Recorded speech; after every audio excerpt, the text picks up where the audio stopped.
So, Raising the Bar Redux is back in the news again this week, and it's because of a very important little thing they released on the 14th of February. A little Valentine's Day present.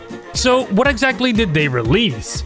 Well, they released a chunky demo version of Division 2, the second part of Raising the Bar Redux, obviously accompanying the first part of the mod called Division 1 or Division 1.2 with its newest update. Not only is there the new demo that took me about an hour to get through though, there's also an article over on ModDB talking about that very demo. It goes into detail about what to expect and what's going to happen to RTBR in the future, so I suppose we'd have to look at both the article and the demo, right? Well, yes, so let's get into it. Oh, wait a minute. This was just put on my desk.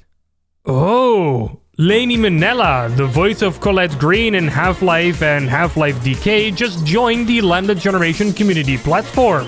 That's pretty awesome. Check out the announcement post for this in the description below for some more info on that. LambdaGeneration. Whoa, a new fanart of the week has appeared. And this time we have a piece by a LambdaGen user at EA45. It's an outlined version of Gordon Freeman made for #FreemanFebruary, and it looks pretty neat. Congrats on winning! Do you want to be featured next week? Post your Half-Life fanart in the fanart category over on community.lambdageneration.com and maybe you're our next victim. Let's start off by looking at the ModDB post here and what's being said in it. Because not only was this demo a Valentine's Day present, but also an anniversary present, as that day marked the 4th anniversary of Raising the Bar Redux, starting off as a wee mod by Krolik, who had really high hopes for what he wanted to achieve with it, only to notice that it wasn't possible on his own. But now that the team has grown a lot since then, those hopes and ideas became a lot more realistic, with Division 1 already being out and Division 2 almost being completed as well. Even Division 3 has almost entirely been blocked out already, and some people on the team have already moved on to Division 4 even, but that's still a long time away. Further along, they show some screenshots of what to expect in this demo, from the inner canals to the facility and even the outer canals. A lot of it is shown here, but certainly not everything, as we'll see from the demo later. A weapon we're gonna meet up with in this demo is also shown here, the AKM. It's described as a heavy-duty assault rifle that will shred targets that are both big and small. Ammo for it will be scarce though. The pistol and the stun stick have also been given a spotlight here. Next, they go over some of the enemies that will be blocking your way through the demo. Hound eyes, bull squids, and female cops will now be trying to either eat you or kill you. They do this either for their survival or because they just don't want to get fired. Some models are also shown off here that you'll meet in the demo, as well as a small scene that will play out that will give your airboat the gun that you'll need to properly own the Combine and their crappy helicopters. Not talking about the model though, the model is pretty good. Last but not least, they talk here about what's next for RTBR. And that's actually pretty simple. They're going to finish up Division 2 and they're going to wait to show off Division 3 content until after Division 2 has been released in order to keep the updates focused. They will also refrain from posting new updates until Division 2 has officially been released later this year. When this year? Well, that's not specified. Something that will still happen though is that this Sunday, the 20th of February, there will be a developer stream where they commentate on the Division 2 demo while playing it. And they'll also do a Q&A for any questions you might have right now. So if you're watching this video and it just came out, you might still be able to join that stream.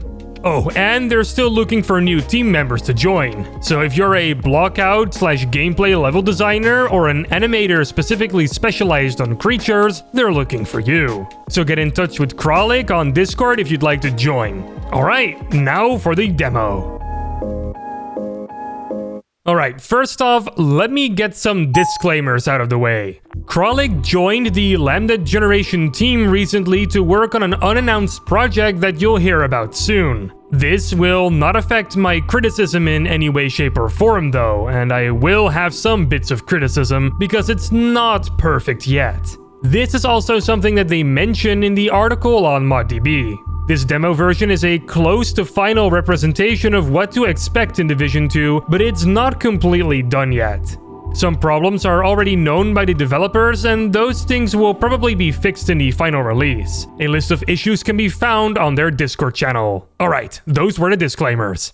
I have actually played through the entirety of the Division 2 demo, going in almost completely blind on what to expect, because I was up for a surprise. And oh boy, I definitely got a surprise, alright. I think my general opinion on the demo is that it's pretty decent. The guns that were being talked about in the ModDB article actually felt pretty nice to use. The enemies were fun and satisfying to take down, and the levels were in some cases really pretty to look at. The foundation here is definitely solid. However, I got a couple of gripes with it. For one, the gameplay isn't actually super interesting. The demo is basically split up into two sections. A regular Half-Life 2 style shooty section at the start, with an airboat section right after that filling the second part of the demo. The shooty part at the start is kind of literally just that. Gordon must shoot his way through the inner canals to eventually get to the airboat to get out of the city, with mostly aliens and zombies filling up the first part of the section and combines filling up the second part. Don't get me wrong, they're satisfying to fight, but it does get a little stale after a while. I think the reason for this is that there aren't really all that many puzzles or sections like that to break up the pace. There is this one puzzle with electrified water where you have to put the plugs back into the generators, but as far as I can remember, that's about it. The section might be going on for a little bit too long as well, which doesn't help the situation too much.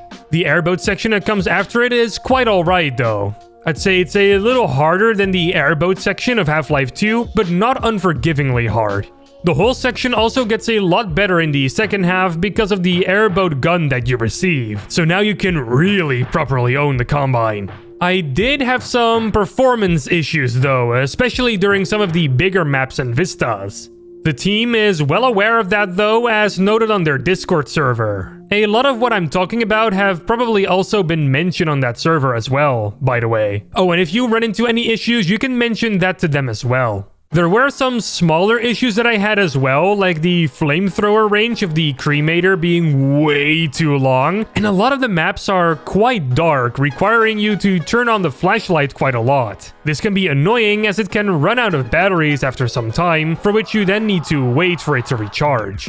Alright, I know it seems like I'm just pissing all over this mod right now, but alongside its issues, there are a whole bunch of good things here too. Like I said at the beginning, the vistas are to die for. I mean, just look at this. You Half-Life 2 beta fanatics must be having a great time looking at this right now. The airboat also has a really cool, chunkier design to it. The voice acting is also pretty good, and I was especially pleased with the airboat gun mounting sequence, which I think was pretty well realized. Oh, and I also really like the fact that Hound Eyes now emit smoke when they do their soundwave attack. That's something I haven't really seen before. So yes, raising the bar, Redux Division 2 has a lot of good things going for it, at least from what is possible to gather from the demo here. But it has some issues to iron out as well. Luckily, they have some time to work on this, so I hope to see some improvements when Division 2 officially comes out later this year. For now, you can play this demo for yourself. I left a link in the description below for you to download it. And if you already played it, let us know what you thought of it. I'm always interested in hearing from the community. To Kralik and the rest of his team, good luck with finishing up Division 2. I'm really curious about the end result.